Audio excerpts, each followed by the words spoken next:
Welcome everybody. I hope the sound is okay. Let's jump directly into our issue of today. I would like to ask you, Annabelle, you're business analyst at CROZ, and you made some own experiences with a low-code application that we used internally. Or actually, we had an existing application that we rebuilt with a low-code approach. And maybe you could just tell us a little bit about your own experience as a business analyst, as a non-studied computer scientist, so it was completely new topic for you. Yes, indeed. Yes, hello also from my side. My name is Annabelle. I'm a business analyst at CROZ, and as Peter said, I'm originally not coming from an IT background. I studied business administration, and I worked in an IT startup before, so in an AI startup before, so that's how I got into the IT direction. And when I joined CROZ, I also got into a team that was trying to rebuild an existing education application that we are already using inside CROZ, where employees can register for courses or apply for courses, where team leads can suggest courses for their employees. And we wanted to have this comparison between a classical software project and see how fast we could develop this with the low-code platform. We did it with OutSystems, and yes, we did it in a way that every single person in the team built their own application to also have this idea how fast it would take for a person like me, a non-developer, and how fast it would take for a more experienced person. And I have to say that it was interesting because you need certain competencies, but also knowledge that I didn't have before. What I found very interesting was you need to think of data models, for example. I wasn't really knowledgeable in data models before, so this was something that was new to me, and it's something that I think typically a business analyst does not necessarily have to think of that much. So this was one thing. Another thing is you have to really know processes that take place within an application. For example, do we need a server action here? Do we need a client an action on the client side?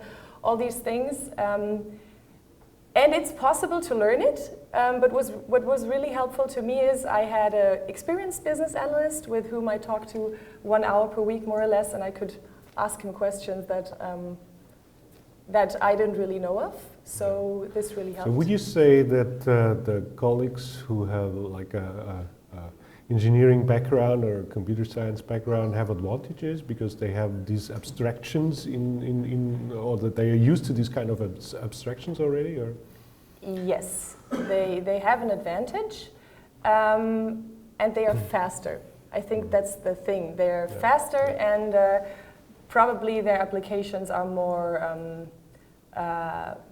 let's say, stable in a way, but it definitely is possible. I mean, it took me around maybe 2 weeks to build an application, and I think in comparison with a classical project, this is quite fast. Yeah. So you are our first citizen developer. I'm the living proof. So actually we built a kind of diverse team with different skills to see how this can be adopted, because as a service company we have normally 2 streams. One is enable a client with these kind of technologies, and the other stream is actually to offer things, to speed up things and offer managed services. So this was our idea, how we can do this with new people, and is this a way to, or is this a tool that we could give our business analysts to speed up the process, to get more precise definitions, maybe even go into this prototyping idea. And now we heard a lot of the challenges that we have with OpenAI, for example, Copilot, things like this, which actually might substitute this low-code, no-code thing. I would like to hand over to you, Gerald. Maybe you could give us a little bit a definition of what is low-code, what is no-code, and what is it? Because like from a first glance, or when you first get in contact with it, you see all these advantages. It speeds up the process. You have something in hand, but we that have a pretty long history in IT know that this is just the beginning, and then there comes the long life cycle of an application, especially in enterprise environments. Maybe you give us a short definition of what is low-code, what is no-code. Well, whether it will be short, we will see, so but I will try. I mean, the question is how we would look at that. I mean, if we would look from a marketing angle, then it's basically the only thing you need, but probably that's not true. If you look in the tech community, it's basically whenever you go in enterprise tech, it's not invented here, we don't need that, right? So that's basically the boundaries you've got. But what I like to do is to basically double click on things and try to understand how those things actually create value. And the idea behind whatever low code or no code tool is, or why is it faster, or does it speed up things? Well, there are two things to it. So number one, it typically eliminates choices. So there's only one way to do something, probably a good solution. And if you only have one choice, then things are faster. So that's number one. That's one of the key things in low code. Number two is typically things start in design, right? I mean, the thing in low code is that you've got a collaborative model where people can together try to envision how things should be. And again, there's not a lot of choice, right? I mean, there are specific concepts, and that is how you do that, which means it makes, since the design model is standardized, it is clear how to collaborate, and that is basically how people are aligned. And the idea is, the idea in no code or low code is basically try to get everything in a consistent design or model, and then there's either a runtime or whatever that would execute whatever you did design. And again, there's typically only one option, one technical thing to do that, and that is how the value is created. That is why it's fast, because it. And the flip side of that coin, obviously, is there might be some restrictions in what you can do, but if you've got a use case that fits into the design model, whatever the vendor thought of it, then you will be super fast, because you get best practices how to do that, and they will actually implement that for you. And that's how it's, from my perspective, how, whether it's called low code, no code, whatever, that is the story behind that. I mean, then the technical details, how it is done in different platforms and vendors, I mean, the ecosystem is huge, but it always basically comes down to those two things, how those platforms create value, in my opinion. Great. So, but I think also you in the application development run into some restriction already, especially then when it comes to integration of like old systems which are not modeled in the platform itself, where you need some extensions, or where you have to have some programmers to provide you with an interface that is not already there. So this was also the case in our application. Yes, but if you ask, of course, OutSystems or Mendix or whatever, they supposedly are capable to integrate into any system landscape that exists.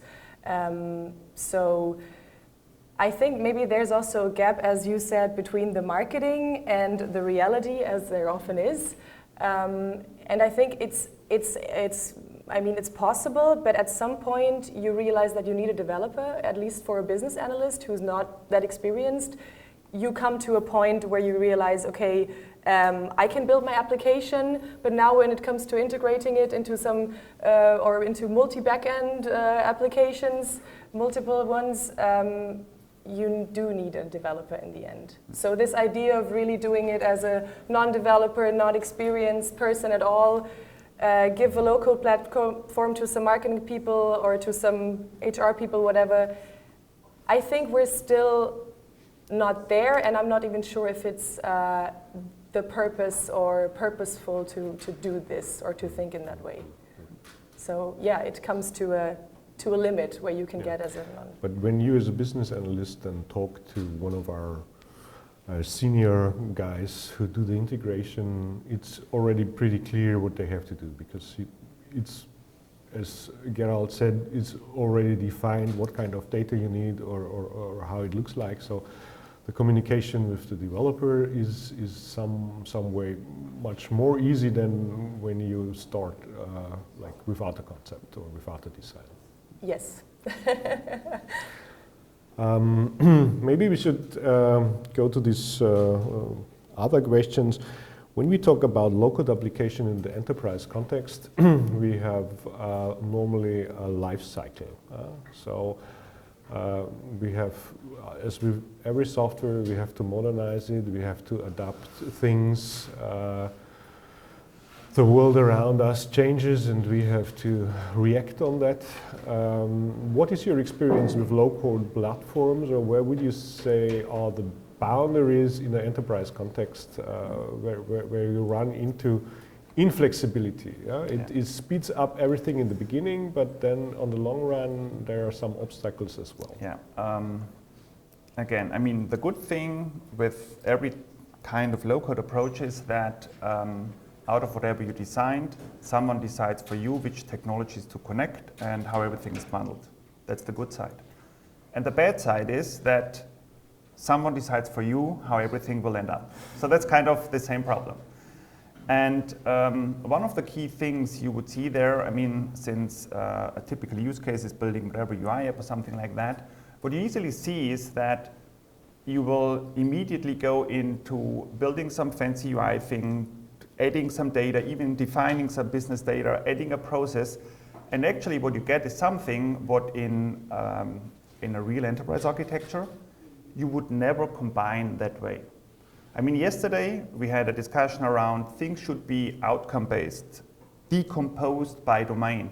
We don't want to have horizontal technology integrations anymore, and that is basically what you get, because, I mean, it's the convenience thing that all those capabilities are conveniently tied together, and that's the benefit. And as soon as you go enterprise grade, where you have a good understanding of how your architecture should look like, you actually would need to break it up.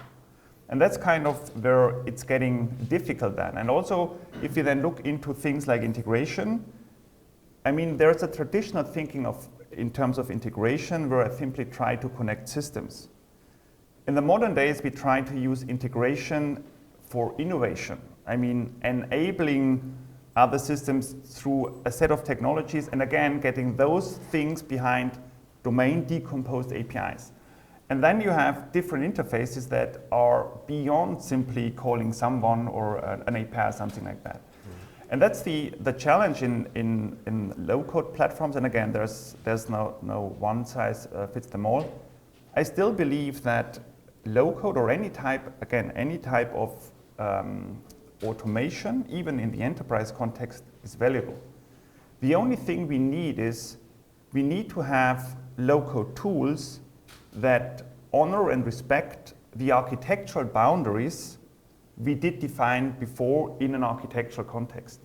And if you do enterprise-grade applications that go beyond only a supporting process, then you should be very aware from the very beginning, or try to prevent that people build things which basically connect different layers in one tool. You already mentioned the data, so you immediately start modeling business data. I mean, the probability is that in the second iteration of the project, some other channel would need that data as well. Or you would have additional integrations. And then what typically happens is you get all that spaghetti integrations, and then things get actually messy. And again, whatever helps to get code or applications created faster is good. As soon as we speak enterprise, we need to have accelerators that understand and value our architectural boundaries. And then it will provide long-term value, sustained value, and it will not break modernization or invention going forward. I think that's the key thing, what everyone needs to look at when choosing low-code-like development acceleration tools. I don't know if everybody knows that Gerald has made this journey from kind of a low-code approach to where he is now by himself with his company, knowis. So you are now providing something that you yourself called the next generation, or the thing after low code.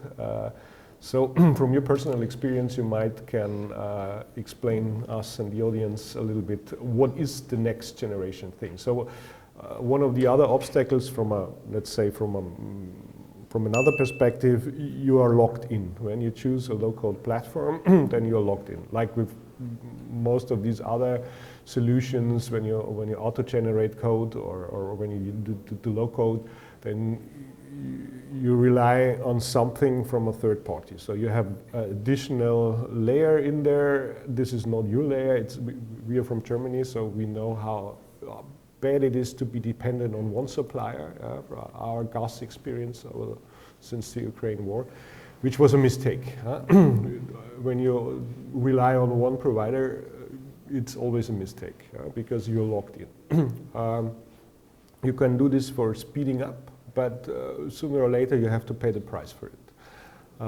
So when you're running around a little bit more agnostic, then it's probably better to do it slowly or a little bit more slowly, but you have the choice in the decision making and also in the choice how you operate your system afterwards. So, but please, Gerald, tell us your personal story. I mean, basically what we learned, and that's basically not because we were super clever, but what we heard from our customers. I mean, we do only enterprise-grade implementations. And it was very clear from the very beginning that whatever tied up application approach would not fly. It would not fly because it's difficult to maintain, to integrate, and even to scale. Scalability in those platforms is difficult as well because all technologies are tied together. So what we did is we basically had a look in if you would do it from scratch, if you would have the most clever people in the project, how would they do that? And we tried to have a different view instead of having like the one platform that where you put anything in. We tried to understand, aligned with modern principles like microservice. Each microservice does one thing and one thing only. And we thought, well, let's break up a complex design problem into multiple modular things. So if we speak about low-code today, it feels like one integrated platform, but if you would look under the hood, what you would see is that it's basically multiple low-code tools, each one built for a specific purpose. For example, you need to manage domain data or a service domain. So there's a dedicated stack that does exactly that. Then you need to have like a workflow as a service. So there's a dedicated stack that is optimized for exactly that. If you deploy it, it's a native container, right? It's a Kubernetes deployment. It's not one platform that runs specific things, but it's a set of tools which give you all the tools, maybe not all the tools, because there are some things the platform will not be able to do, so you would add those containers, those things on your own. And we basically broke that thing up, and then we put an experience layer on top so that it feels like an integrated thing again, so that you would find a solution to most of the things you actually have. But in the end, those are standalone accelerators. And the other thing is, in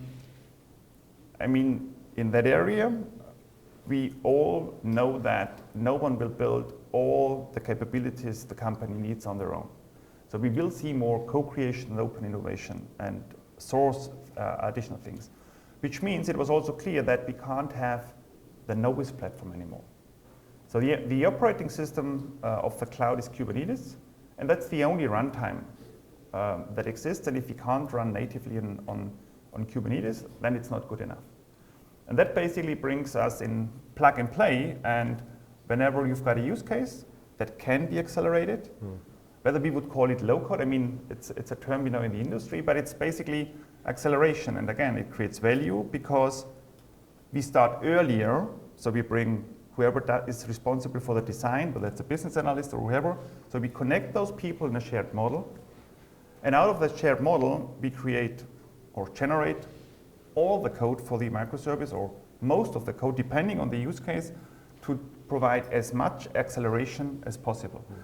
And that trend probably, that was a design decision made 3 years ago, which paid off very well. And I think that will be a good decision going forward. Again, for enterprise-grade applications. If you need a fancy app for a supporting thing, it's probably too complex, right? You wouldn't use an enterprise local platform, but something that is more easily available. But that's quite normal. So we have different lifespans of applications. When it comes to marketing or websites, it's pretty short. If it comes to a core banking solution or a loan process automation or something, then it's probably for ages. Or if it's a core insurance system, then it's 100 years or something, in theory. So we are close to the end. Thank you very much. Maybe as a last question, and then I would like to ask the audience for their questions. We heard a lot of generated AI and OpenAI and Copilot and stuff like this. And there's now a big discussion in our industry about how these